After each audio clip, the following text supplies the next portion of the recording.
કાલા ધન બહાર નહીં રહેને દૂંગા મિત્રો. એ બધું કાળું ધન ભેગું કરીને ભાજપમાં નાખ્યું છે. થિયેટરમાં આપણે જોવા જઈએ, બહુ સારું સક્સેસફુલ પિક્ચર હોય, પણ એ છે ને 2.5 કે 3.25 કલાકે પૂરું થાય. એમાં વચ્ચે ઇન્ટરવેલ આવે ને પોપકોર્ન ખાવા જાય ને 2.5-3 કલાકે પૂરું થાય. તમે 9:30-10 વાગ્યાના આવ્યા છો, આખા ગામમાં રેલી કાઢી છે, અને છતાં પ્રેમથી બેઠા બેઠા ભાષણ સહન કરો છો. તમને ખરેખર ધન્યવાદ છે, આપ સૌનો ખૂબ આભાર. લોકશાહી માટે આવી તપશ્ચર્યા કરતા હોય એ ઉમેદવાર એકલો ઉમેદવાર ન લડે, આ બધા બેઠા છે એ ઉમેદવાર છે, એ લડી રહ્યા છે. અને વિજય થશે એ ચંદનજી ઠાકોરનો નહીં, પાટણના આપ સૌનો એ વિજય હશે. સદારામ બાપાના મેં આશીર્વાદ લીધા છે. કહેવાય છે ને, સંત ન હોત સંસાર મેં તો જલી જાત બ્રહ્માંડ. એવા સંત હતા કે એને પરચા પણ આપ્યા હતા, અને ગમે એવો વ્યસની હોય ને એને વ્યસન છોડાવવાનું ઉત્તમ કામ પણ સદારામ બાપાએ કર્યું. આ વિસ્તાર એનું ઋણ ક્યારેય ન ભૂલી શકે. પ્રવર્તમાન ગાદીપતિ દાસ બાપુ બેઠા છે અહીંયા આગળ, ત્યારે આવા સદારામ બાપુના કામને લઈને ચાલતા કામોમાં જે માણસ ટ્રસ્ટી હોય એની જામીનગીરી બીજા કોઈ આપવાની કોઈ જરૂરિયાત ના હોય. એ સદારામ બાપાના સંસ્કાર હતા કે માઇક ઉપર આવતાની સાથે એણે કીધું કે સંસદ સભ્ય થાઈશ તો મારો પગાર હું નહીં ખાઉં. સંસદ સભ્યનો પગાર મારા માટે નહીં હોય, મારા વિસ્તારના જે શિક્ષણના કામો માટે, ગરીબ છોકરાઓ માટે મારો પગાર હું આપી દઈશ. આ વાત કરી છે માણસ. અભિનંદન છે એને. ખૂબ બધા આગેવાનો બેઠા છે. ભાઈ જગદીશભાઈ ઠાકોર અને જિગ્નેશભાઈ મેવાણી એ વાત કરી. આખી હરોળ એવી છે, પાછળની હરોળ એવી છે, સામે બધા એટલા બધા બેઠા છે. મન એવું થાય કે બધાના નામ લેવા જોઈએ, પણ સમયને ધ્યાને લેતા કોઈના પણ નામ લેતો નથી. ઉપસ્થિત મંચ પરના મહાનુભાવો, મારી સામે બેઠેલા તમામ મારા વહાલા ભાઈઓ બહેનો, પત્રકાર મિત્રો અને યુવાન સાથીઓ, લાંબી વાત કરવી નથી કારણ કે ખૂબ વાતો થઈ છે. માત્ર ટૂંકમાં 2-3 મુદ્દાની વાત કરીને મારી વાત પૂરી કરીશ. લોકશાહીમાં જનતા જનાર્દન મહાન છે, લોકો મહાન છે, કોઈ શખ્સ કે કોઈ પક્ષ મહાન નથી. સત્તા મળે તો લોકોના આશીર્વાદના કારણે મળે, એ ન ભૂલવું જોઈએ. આંબા ઉપર કેરી આવે, આંબો નીચે નમે છે, એમ લોકશાહીમાં સત્તા મળે તો વધારે વિનમ્ર થવું પડે, નમીને ચાલવું જોઈએ. પણ સત્તા મળે અને અહંકાર આવે, અને કોઈ અહંકારથી એવું બોલે કે 26 લઈ લેશું, 5 લાખથી જીતીશું, આ અહંકાર છે. અને અહંકાર તો જેની સોનાની નગરી હતી એનોય નહોતો ટક્યો, તો આ ભાજપિયાનો ક્યાંથી ટકશે? અહંકાર ન જોઈએ લોકતંત્રમાં, વિનમ્રતા હોય એ લોકશાહીનો પાયાનો સિદ્ધાંત છે. અમને તમે જીતાડીને ઊંચા આસન પર બેસાડો, પણ એ આસન પર બેઠાડ્યા પછી જો અહંકાર આવે તો એ ઊંચા આસન પર બેઠેલાને ધૂળ ભેગો કરવાની તાકાત પણ જનતા જનાર્દન પાસે, આપ સૌ પાસે લોકશાહીમાં હોય છે. આજે ભારતીય જનતા પાર્ટીને અહંકાર આવ્યો છે. ઇલેક્ટોરલ બોન્ડ લાવ્યા, હપ્તાખોરી જેવું કામ હતું. હા, કોણ દાન આપે, કોને આપે, કાંઈ કહેવાનું જ નહીં, ખબર જ ના પડે, છુપા રસ્તે આપવાનું. ભલું થયું સુપ્રીમ કોર્ટનું, કે સુપ્રીમ કોર્ટે કીધું કે આ તો ભ્રષ્ટાચાર કહેવાય, આવું ન ચાલે, ઇલેક્ટોરલ બોન્ડ જાહેર કરો. અને જાહેર થયું ત્યારે ખબર પડી કે ભાજપે શું કર્યું હતું, કે કોન્ટ્રાક્ટનું કામ જોઈએ છે, ચાલો 25% ભાજપના ધનભંડોળમાં આપી દો, ઇલેક્ટોરલ બોન્ડથી પછી કામ મળે.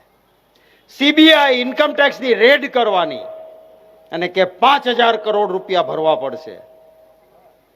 સરકારમાં એની અપીલ થાય તો કે ચાલો તમે 500 કરોડ ભાજપને ધન ભંડોળ આપો ને એટલે અપીલમાં 5,000 કરોડમાંથી ઓછું કરી દઈશું. કોઈ કંપની બેનામી હોય જેનું આખું બધું જ શેર ભંડોળ માલ મિલકત બધું 135 કરોડ હોય તો કે એને 265 કરોડનું ભાજપને દાન આપ્યું. આવ્યું ક્યાંથી ભાઈ? આ કહેતા હતા ને, કાલા ધન બહાર નહીં રહેને દૂંગા મિત્ર. એ બધું કાળું ધન ભેગું કરીને ભાજપમાં નાખ્યું છે એમણે. ખબર છે તમને કેટલા પૈસા આવડે ભેગા કર્યા છે ભાજપ વાળાએ? 82 અબજ 52 કરોડ રૂપિયા ઓફિશિયલ આંકડો છે. 82 અબજ 52 કરોડ. અને બીજી તરફ આપણા કોંગ્રેસ પક્ષ પાસે થોડા ઘણા પૈસા હતા. હાવ નહીં ચાલે એવી મુદ્દો ઉભો કરી અને 11 એકાઉન્ટ હતા, બધા એકાઉન્ટ ફ્રીઝ કર્યા. આપણા ખાતામાં પૈસા હતા એ બધા ખાલસા કર્યા. હવે આપણે સુપ્રીમ કોર્ટ સુધી લડીને જીતીશું, પાછું આવે ત્યાં ચૂંટણી પૂરી થઈ જાય. ત્યાં ભાજપ વાળાને એમ થયું કે કોંગ્રેસ પૈસા વગર ક્યાંથી ચૂંટણી લડશે. મારે કહેવું છે કે આ દેશની જનતા જનાર્દન એ અમારી તાકાત છે. તમારી પાસે રૂપિયા હશે તો અમારી પાસે પ્રજાનો પ્રેમ છે અને પૈસા સામે હંમેશા પ્રેમનો વિજય થાય છે. ચંદનજી ઠાકોરને આપ મદદ કરજો. એ સદારામ બાપાનો સેવક છે, એનો ટ્રસ્ટી છે. આનું લેવાય નહીં, આને દઈ તો પુણ્ય લાગે.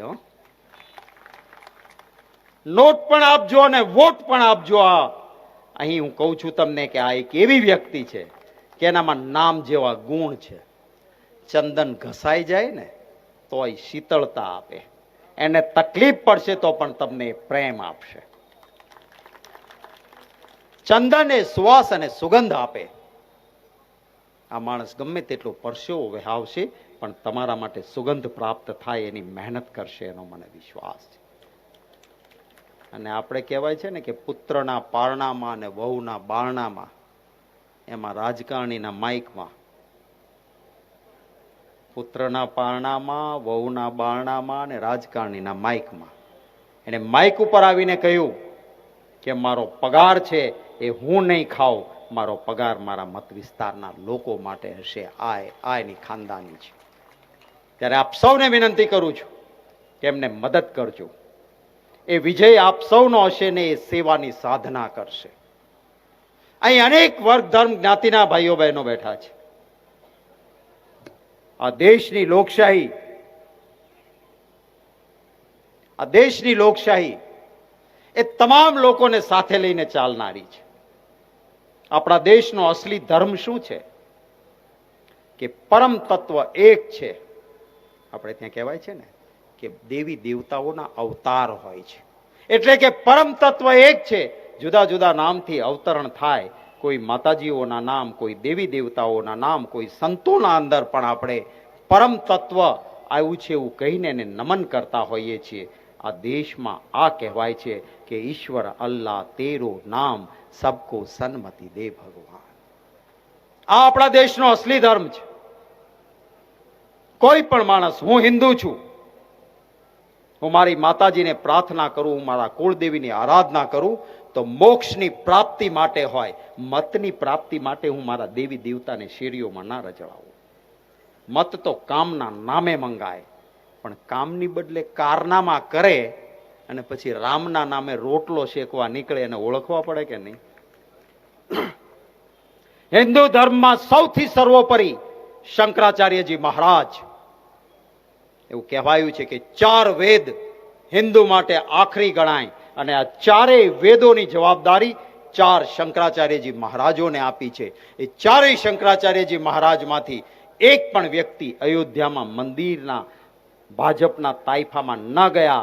એમણે કહ્યું કે અધૂરું મંદિર છે, એની પ્રાણ પ્રતિષ્ઠા ન થાય. આ કહે છે કોંગ્રેસ વાળા ન ગયા. અરે ભાઈ, એક હિન્દુ તરીકે શંકરાચાર્યજી મહારાજ જે વાતની ના પાડે ત્યાં ભાજપ વાળા જઈ શકે, કોંગ્રેસ વાળો ના જઈ શકે. શંકરાચાર્યજી મહારાજે કીધું કે ઘર અડધું થયું હોય તોય વાસ્તુ લઈને રહેવા જઈ શકાય, બાકીનું પછી કરી શકાય.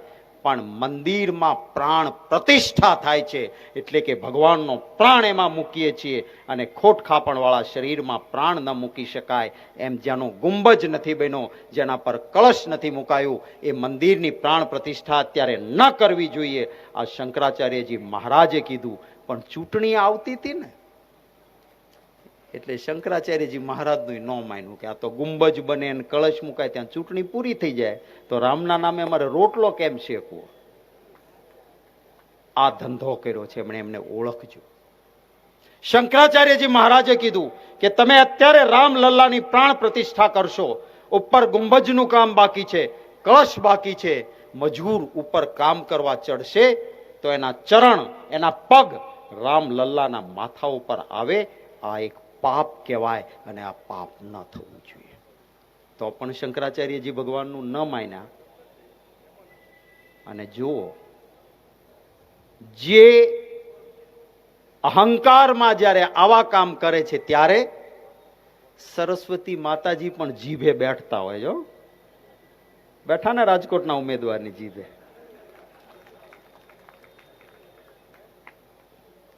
हाय गरीब की कदी न खाली जाए, मुए ढोर के चर्म से लोहा भी भस्म हो जाए. ભારતીય જનતા પાર્ટીએ મુઠ્ઠીભર ધનપતિઓને માલા માલ કર્યા છે, પણ મારો ખેડૂત ભાઈ મહેનત કરે, એને કહ્યું હતું કે આવક બમણી કરશું, એનો ખર્ચો બમણો થયો, આવક બમણી નહીં થઈ. કહ્યું હતું મોંઘવારી નાબીદ કરીશું, ગેરંટી છે, ભાજપા આએગી મહેંગાઈ જાએગી, આવું કહ્યું હતું. અને 400 રૂપિયાનો ગેસનો બાટલો 1100 એ પહોંચાડ્યો ને. પેટ્રોલ ને ડીઝલના ભાવ ક્યાં ગયા?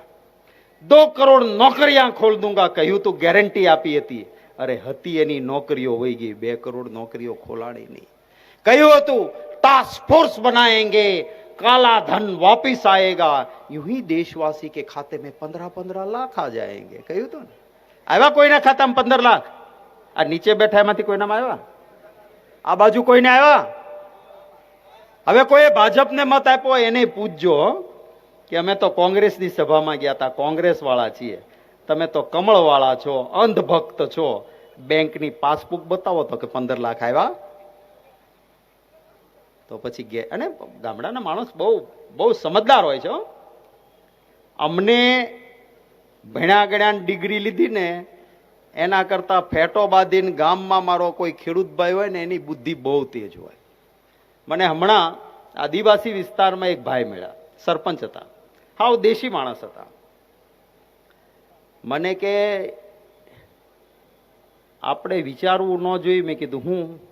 તો કે હમણાં પરિવાર હાલે છે. મેં કીધું હા.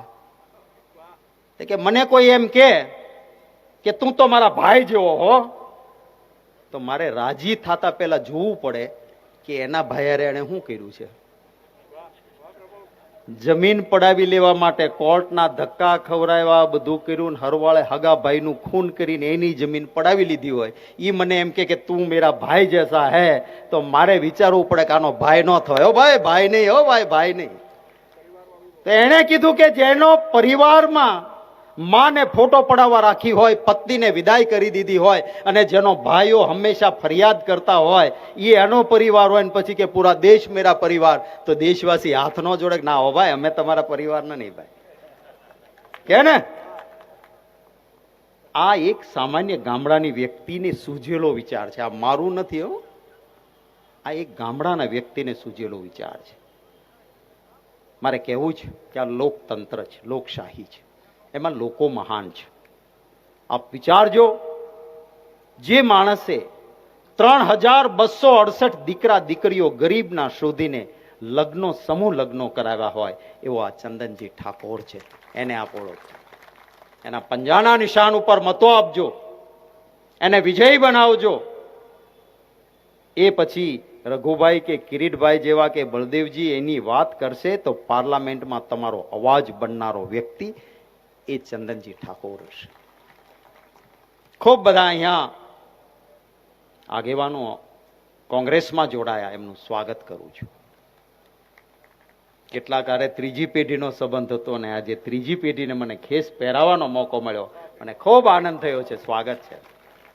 કેટલાક સાથે નજીકનો નાતો હતો. કાનજીભાઈ જેવા જાય સુબહ કા ભૂલા શામ કો ઘર આए તો ઉસે ભૂલા નહીં કહેતે.